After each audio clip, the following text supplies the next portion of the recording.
sales volumes, it's because of our clients. What your customer sees, they will feel. Pleasant ang ngiti mo emotionally, they will feel na you are approachable. Feel mo! Do you feel good?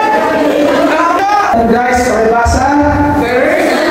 Yan, personal, ibig sabihin, meron kang malasakit. Pakisabi word na malasakit. Malasakit. Or personal touch. Personal touch. Joke lang yun, hindi ba kayo personal touch. Okay, so halimbawa, ganito yung procedural na hindi maganda. Kausap mo yung client. Hi sir, good afternoon po. Kumusta po kayo? Okay, sige, ano po kailangan nyo? Diba sir, sinabi ko na ano na sir, ano na.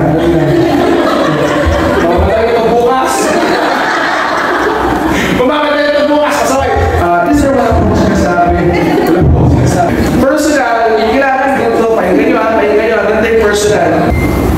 Oh, ma'am, morning, this is Jerry from follow up lang namin ha, yung kailangan yung isubmit sa amin. Nga pala, kailangan sabihin nyo kasi mag-holiday kami next week. So, syempre, ayaw ko mag-delay yung gamot sa inyo, concern po ako sa inyo. Kasi syempre, we want you to become better and be well. Sa naman ng mga practical. Hindi, pero seriously speaking, nakita nyo yung personal touch, you make the clients feel that you care. Hello everyone, I'm Coach Jeric. For seminars on leadership, customer service, sales, public speaking, corporate soft skills, or motivational talks, send me a private message.